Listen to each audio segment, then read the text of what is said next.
sees my own silhouette. I'm getting strong.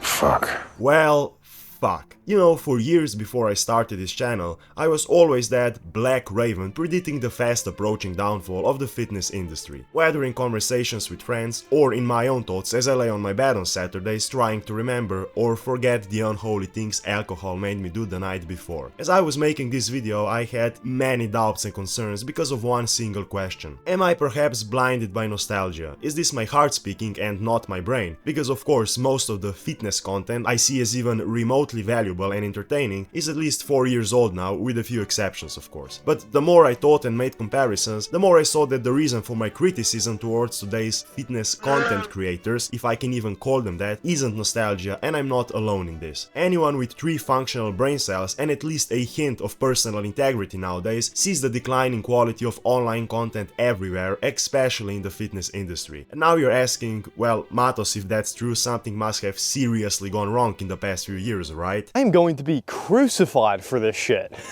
Oh, it definitely has, and not just something. If I wanted to list and roughly describe every problem this industry faces, I'd break the record for the longest YouTube video, but I don't want that, and neither do you, because your attention span alone makes that impossible for you.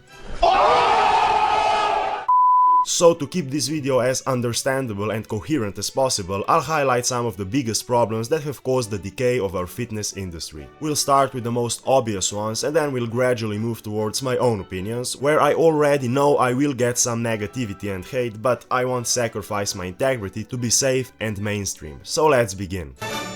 The first and the most obvious reason is of course oversaturation. If you're even slightly interested in space and astronomy, you've probably heard the saying, there are more stars in the universe than grains of sand on Earth. Well, in 2024 we could slightly correct that statement with something like, there are more stars in the universe than grains of sand on Earth, and there are more fitness influencers than stars in the universe. Let that sink in.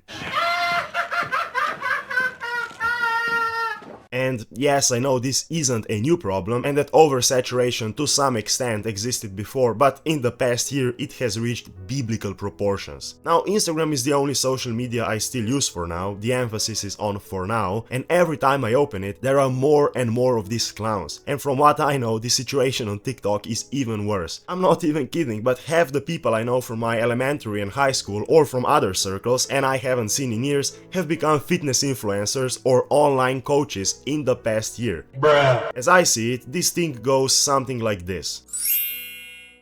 So I don't have an education because I either dropped out of college or didn't even enroll in one. I'm too lazy to work a 9-to-5 job and I crave attention from other people. What should I do?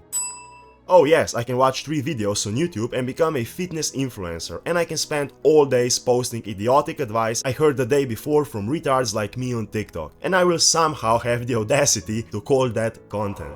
Which brings us to the second problem, lack of knowledge in the very area where they're supposed to be experts. If I took 3 random Instagram coaches and asked them what the terms mechanical tension, metabolic stress and muscle damage mean, they would probably have a stroke because their brain cells wouldn't be able to process my question and they would overheat like my old computer when I was editing this video, which is actually true.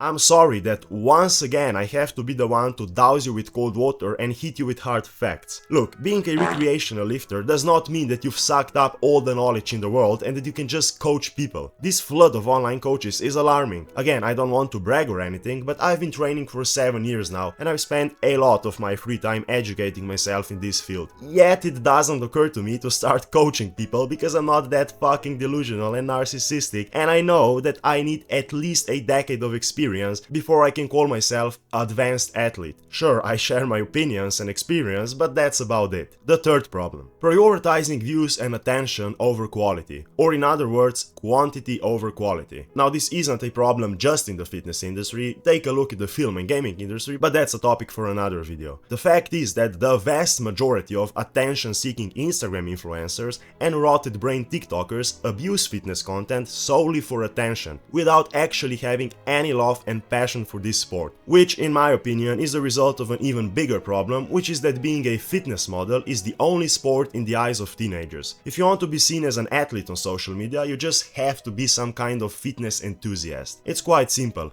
An average fitness influencer will get more attention on social media than most Olympic medalists. Of course, there are exceptions, but for the most part, that's the current situation. I wouldn't be surprised if many young people in the future will give up sports in which they are actually good at and means something to them in the hopes of becoming fitness influencers. But back to the topic. Do you remember those old videos or vlogs by David Lade, Jeff Sight and the rest of the old gang, as I call them? You know, the ones I showed at the beginning of the video. Sure, they did it for attention too, but they were always driven by that love and interest in this sport, and that still reflects in their careers and the quality of their content. What most TikTok hustlers don't understand is that despite all the psychological manipulations and pathetic scams, marketing tricks, people still respect and appreciate honesty. A perfect confirmation of this is Sam Sulek. This guy never uses clickbait titles and all that hustling marketing cancer, and is currently the most popular person in the fitness world. Explain that, social media marketing scientists.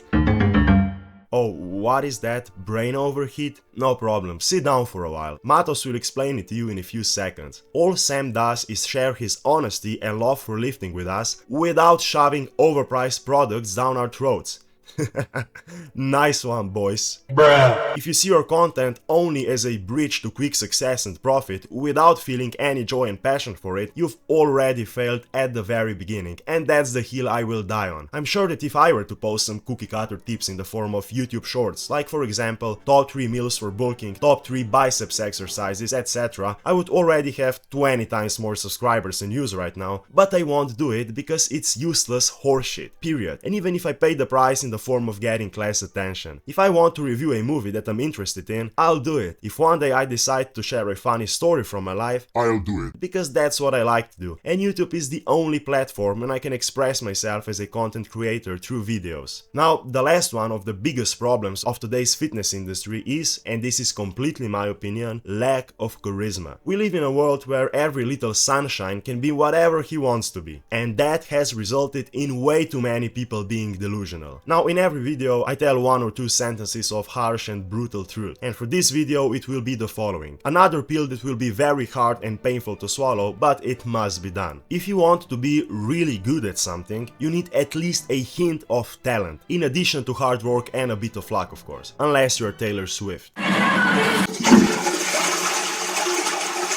But anyway, with the right combination of knowledge, hard work, dedication and talent, you establish some kind of personal charisma over time, and this is something that you need as a content creator or influencer more than anything else. Because without it, you will be devoured and forgotten as soon as someone else with a little more luck enters this already oversaturated and hyper-competitive environment. I know it was hard to hear, but that's the truth that almost no one tells you. Mark my words, 99.9% of all these Instagram fitness personalities that are currently on the rise will be forgotten relatively quickly for this very reason. They're so artificial and fake that even ChatGPT could make more original content, and this is big fucking problem. Now, before I end this video, I'd like to say one more thing. When I say that the fitness industry is dying, I don't mean it in financial terms, because that will never happen. Quite the opposite, it will continue to grow day by day and sell useless and overrated products with the help of plastic influencers. But what it's actually knocking on heaven's door is its soul. It's like pouring more and more water into a tasty drink, and with every drop, that drink loses its flavor until it completely dilutes. Now, as always, I would appreciate your opinion on this in the comments.